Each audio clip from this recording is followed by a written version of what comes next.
It is my privilege to introduce you to Napoleon Hill. How do you do? I'm very happy to have this personal visit with you. Won't you be seated, please? And now, may I request that you forget all your problems and just relax while I bring you the master key with which you may unlock the door to any opportunity that your mind can conceive. The master key consists of 17 principles, the first of which is definiteness of purpose.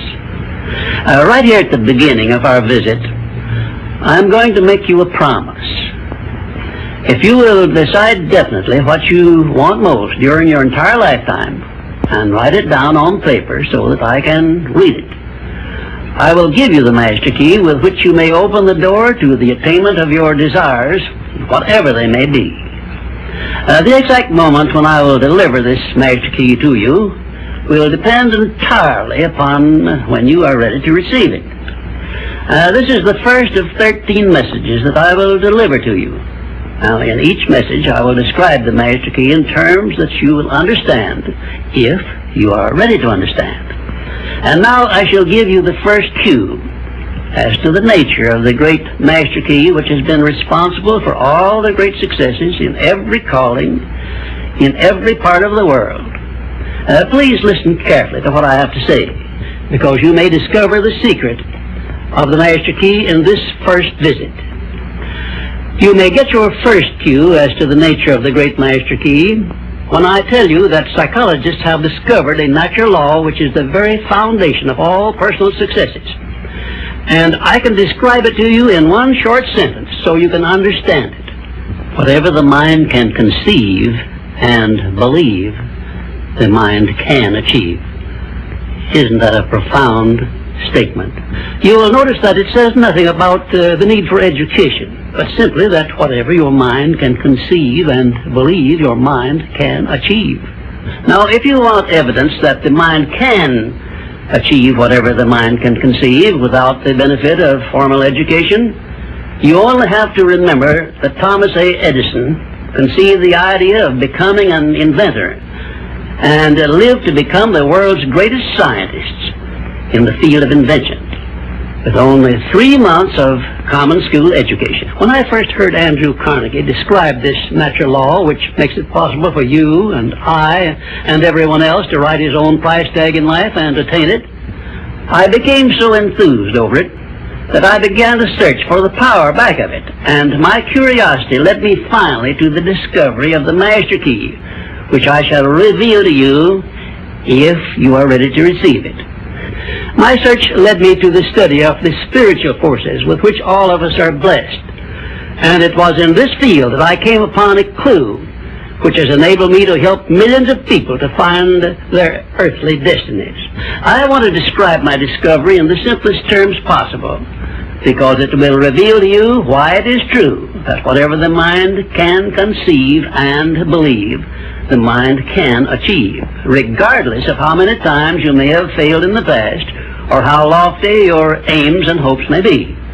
I caught my first fleeting glimpse of the profound law which provides the means by which we may choose our own purpose in life and attain it, while I was being coached by Andrew Carnegie during the organization of the Science of Success philosophy.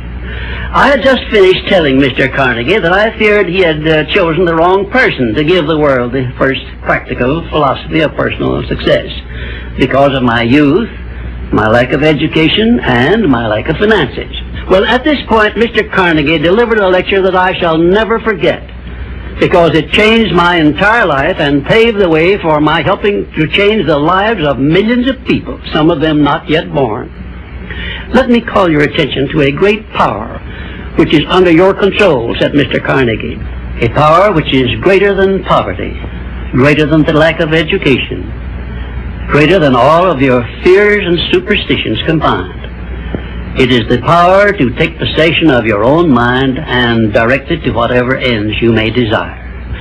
This profound power, Mr. Carnegie continued, is the gift of the Creator, and it must have been considered the greatest of all of His gifts to man, because it is the only thing over which man has the complete and unchallengeable right of control and direction. When you speak of your poverty and lack of education, Mr. Carnegie explained, you are simply directing your mind power to attract these undesirable circumstances, because it is true that whatever your mind feeds upon, your mind attracts to you. Now you see why it is important that you recognize that all success begins with definiteness of purpose, with a clear picture in your mind of precisely what you want from life. Then Mr. Carnegie continued his speech with a description of a great universal truth which made such an impact upon my mind that I began then and there to give myself a new outlook on life, and set up for myself a goal so far above my previous achievements that it shocked my friends and relatives when they heard about it. Everyone, said Mr. Carnegie, comes to the earth plane blessed with the privilege of controlling his mind power and directing it to whatever ends he may choose. But, he continued, everyone brings over with him at birth the equivalent of 2 sealed envelopes, one of which is clearly labeled, the riches you may enjoy if you take possession of your own mind and direct it to ends of your own choice. And the other is labeled, the penalties you must pay if you neglect to take possession of your mind and direct it. And now let me reveal to you, said Mr. Carnegie, the contents of those 2 sealed envelopes. In the one labeled riches is this list of blessings. 1, sound health. 2, peace of mind. 3, a labor of love of your own choice. 4, freedom from fear and worry. 5, a positive mental attitude. 6, material riches of your own choice and quantity. In the sealed envelope labeled penalties, Mr. Carnegie continued, is this list of the prices one must pay for neglecting to take possession of his own mind. 1, ill health. 2, fear and worry. 3, indecision and doubt. 4, frustration and discouragement throughout life. 5, poverty and want. 6, and a whole flock of evils consisting of envy, greed, jealousy, anger, hatred, and superstition. Now, my mission in life is to help you and everyone who needs my help to open up and use the contents of the sealed envelope labeled riches. And the starting point from which you must take off if you wish to write your own ticket from here on out for the remainder of your life, I will describe for you in these simple instructions. 1, procure a neat pocket-sized notebook, something on the order of this one here, loose leaf affair. And on page 1, write down a clear description of your major desire in life, the one circumstance or position or thing which you will be willing to accept as your idea of success. And remember before you begin writing that your only limitations are those which you set up in your own mind or permit others to set up for you. And 2, on page 2 of your notebook, write down a clear statement of precisely what you intend to give in return for that which you desire from life. And then start in right where you stand now to begin giving. And 3, memorize both of your statements, what you desire and what you intend to give in return for it, and repeat them at least a dozen times daily. And always end your statements with this expression of gratitude for the blessings with which you were gifted at birth. I ask not, O divine providence, for more riches, but more wisdom with which to accept and use wisely the riches I received at birth in the form of the power to control and direct my mind to whatever ends I desire. If you are not too successful or self-satisfied to accept and express this profound prayer, if you accept it and express it in the same spirit of humble sincerity in which I pass it on to you, a new and a better world will reveal itself to you. A world in which you will see reflected the circumstances and the things which you yourself have created.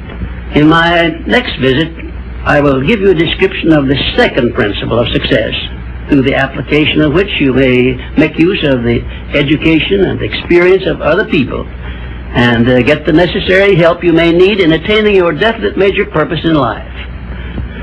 And now, let me close this, our first visit, with my favorite expression of gratitude.